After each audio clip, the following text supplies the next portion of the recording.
Bonjour les amis, j'espère que vous allez bien. Nous allons voir comment faire un inventaire dynamique avec AWX sur des EXXI.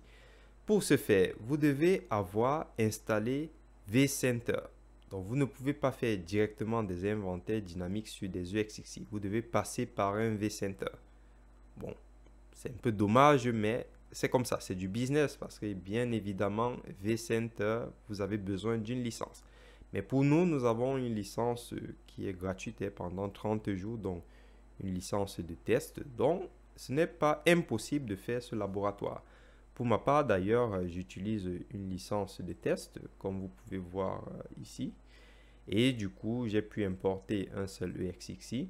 Et sur cette EXXI, j'ai deux machines, une, deux, voilà. Et j'ai d'autres machines d'ailleurs qui sont arrêtées. Et voilà. Donc nous allons essentiellement travailler avec ces deux machines. J'ai une Linux et j'ai une Windows. Très bien.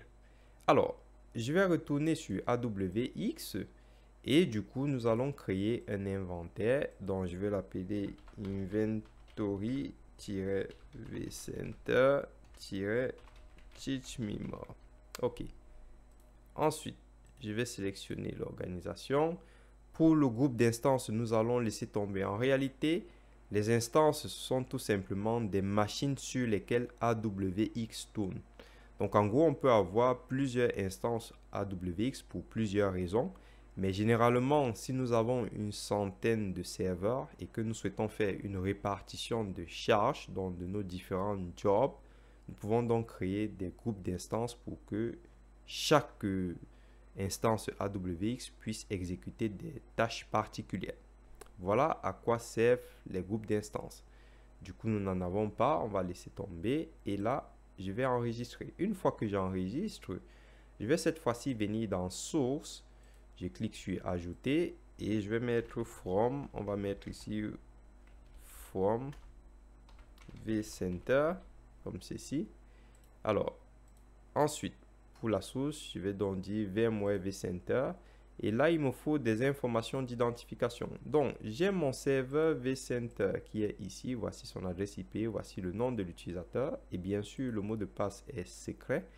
Alors, ce qu'il faut savoir, c'est que pour les informations d'identification, vous pouvez venir les créer ici. Donc, par exemple, moi, j'ai créé vCenter maison. Donc, si je clique sur modifier, je vois bien l'adresse IP de l'autre vCenter, je vois le nom de l'utilisateur et le mot de passe est volté. Ça veut dire que je ne peux pas récupérer le mot de passe ici. Une fois que je le mets, il est encrypté comme vous pouvez le voir là. Et plus moyen de le volter. Donc, vous pouvez réinitialiser bien sûr le mot de passe. Ce qui est recommandé, c'est bien sûr de stocker vos mots de passe dans des KeePass. Ok, donc je retourne ici, j'ai les informations d'identification, je laisse la verbo à 1 et ici je peux rajouter des filtres. Pour l'instant, on ne rajoute pas les filtres, on va justement récupérer en fait tous nos inventaires. Donc je viens ici, je clique, je lance la petite synchro. Voilà, réussi. Et je peux regarder là. Donc, je vois import complète. On a importé 8 machines. Très bien. Donc, si vous mettez la verbo à 2, vous allez voir exactement ce qui s'est passé pour des fins de débugage. Donc, je peux revenir ici. Et du coup, si on va directement venir faire nos tests ici. Dans inventaire, je choisis ceci. Je viens dans groupe. Regardez, vous avez des groupes qui ont été créés automatiquement. Donc, dans les groupes, bien sûr, vous avez des hôtes. Hop, je regarde ici, je vois une machine. Je peux directement aller voir ce qui a été récupéré. Donc, on peut voir ici qu'on a récupéré, par exemple, un attribut personnalisé. Donc, l'attribut personnalisé, je l'ai créé sur des machines.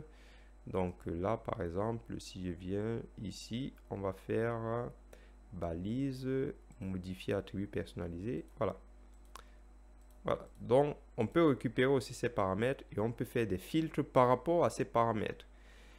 Et bien sûr, je reviens ici. On peut donc voir autre chose d'ailleurs. Et on voit qu'on récupère quand même pas mal d'informations sur la machine. On peut même d'ailleurs récupérer l'état de la machine. Donc, ce qui est très bien. Et du coup, on voit le groupe d'appartenance. Donc, vous voyez qu'on a tout récupéré, mais par contre, il y a un peu de désordre. Donc, ce que je vais faire, je vais filtrer pour mettre un peu de l'ordre. Mais sinon, voilà, c'est très bien. on arrive à importer, ce qui est parfait. Ça nous allège beaucoup la tâche. Alors, je vais revenir dans inventaire. On va plutôt venir ici dans groupe. Je vais supprimer tous les groupes, y compris les autres qui sont associés à ces groupes. Et voilà. Alors, nous allons revenir dans source, from vCenter. Et là, on va cliquer sur modifier. Je vais mettre la verbo à 2 et on va faire un filtre. Donc, je viens ici, je vais filtrer par rapport au nom des machines, sachant bien sûr que, alors, on en reparlera, mais je vais déjà venir ici. Je vois par exemple que pour la nomenclature des machines, pour tout ce qui est Linux, on dira qu'on commence par Linux underscore et ensuite on met le nom de la machine. Pour les Windows, c'est Win underscore, voilà. Disons que c'est comme ça qu'on a nommé. Ça veut dire que je peux filtrer par rapport au nom des machines pour récupérer uniquement les machines Windows. Ça veut dire que je peux créer deux inventaires. Un inventaire pour les machines Windows, un inventaire pour les machines Linux. Donc, si on revient ici, on peut donc filtrer par rapport au nom, comme ceci, Win. Donc, on peut mettre des expressions régulières, bien sûr. Alors, ici, vous avez donc la possibilité d'affiner en fait vos filtres. Et du coup, par rapport à ce qu'on a vu justement lorsqu'on récupérait en fait les inventaires, on a vu que c'était au format JSON. Donc je peux aller récupérer en fait certaines clés pour pouvoir récupérer uniquement certaines valeurs. Donc si vous cliquez ici, vous êtes renvoyé par exemple sur la documentation officielle. On vous dit soit vous utilisez des variables pour récupérer certaines valeurs, soit vous partez ici. Donc ça donne ceci. Et à partir d'ici, on peut donc voir comment on conçoit nos filtres par rapport au plugin VMware underscore VM underscore inventory. Donc ça, c'est le plugin qui nous permet justement de faire cette découverte dynamique. Donc, on voit pas mal de choses. On peut voir qu'on peut créer des groupes. Bien sûr, ici, on vous demande des informations d'identification. Donc, vous n'avez plus besoin de les renseigner puisqu'ils sont déjà renseignés dans AWX. Ça, c'est dans le cas où vous utilisez Ansible en ligne de commande que vous devez être amené à faire cela. Mais pour AWX, vous allez tout simplement prendre cette partie, plugin, strict false, et puis la vérification du certificat. Et pour le reste, vous voyez, vous pouvez récupérer par propriété, par nom de machine, par statut de machine, etc. Et si vous parcourez, vous allez voir qu'il y a encore pas mal de filtres qui vous permettent justement de récupérer des résultats de manière très précise. Ok. Donc, je vais vous laisser regarder ça. Nous, on va revenir ici. Donc, tout ce qu'il faut savoir, c'est que si vous voulez, par exemple, récupérer, utiliser directement cette syntaxe, vous pouvez venir ici et hop. Donc, est-ce qu'on est là? Vous collez et ensuite, vous supprimez uniquement les informations d'identification, comme ceci. Vous voyez? Donc, vous pouvez tester, ça marche. Donc, je supprime ceci. Moi, je vais uniquement utiliser ceci. Donc, je vais récupérer en fait par rapport au filtre. Le filtre ici, c'est Win. Je vais récupérer le filtre et je vais créer mes propres groupes. Donc voilà, ça va donner ceci. Hop. Ensuite, hop, je vais créer des alias pour justement les machines que je découvre. Et là, je vais enregistrer. On lance la synchro. Voilà, c'est réussi. Nous avons mis un peu de verbosité, donc vous voyez que lorsqu'on regarde ici, on voit que toutes les machines qui commencent par Win ont été créées. Et vous voyez que on a filtré par rapport aussi aux groupes, donc vous voyez que tous les groupes qui ne servent à rien n'ont pas été pris en compte. Donc, on peut voir qu'on a récupéré 3 machines ici. Et du coup, si je viens en arrière, on va encore revenir, ou alors plaçons-nous directement ici.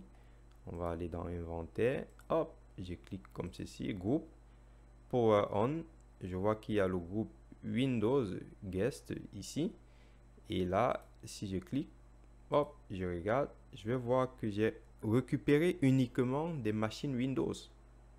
Vous voyez, très intéressant. Et du coup, je peux entrer là, et hop, vous voyez, on récupère en fait toutes les informations des machines. Parfait. Donc, vous pouvez faire la même chose pour vos machines Linux. Donc, si vous voulez faire la même chose pour les inventaires Linux, donc ajouter inventaire, vous mettez ici vcenter ou alors inventory vcenter underscore Linux, comme ceci. Hop, voilà. Donc là, enregistrer. Ensuite, source. Donc, vous cliquez sur ajouter. Vous mettez le nom from. On va mettre vcenter. Voilà. Hop. Donc, pareil, ici, je vais mettre un peu de verbo. Et là, vous mettez lin, comme ceci. Et voilà, vous pouvez faire comme ceci, enregistrer. Vous lancez la synchro. C'est très pratique. Je ne sais pas ce que vous en pensez. Voilà. Hop. Donc, on a bien rajouté. Voilà. Parfait. Donc, on peut revenir en arrière ou alors directement ici. Alors, j'ai l'impression que ça ne marche pas très bien. Je vais revérifier ceci. Du coup, je vais venir dans inventaire. Hop, on regarde là, on voit Linux. On clique dessus. Et là, haute. Voilà. On a une machine Linux qui a été importée. Donc, je clique dessus, je me mets au format YAML. Et voilà. J'ai déjà une machine avec hop, toutes les variables qu'il me faut.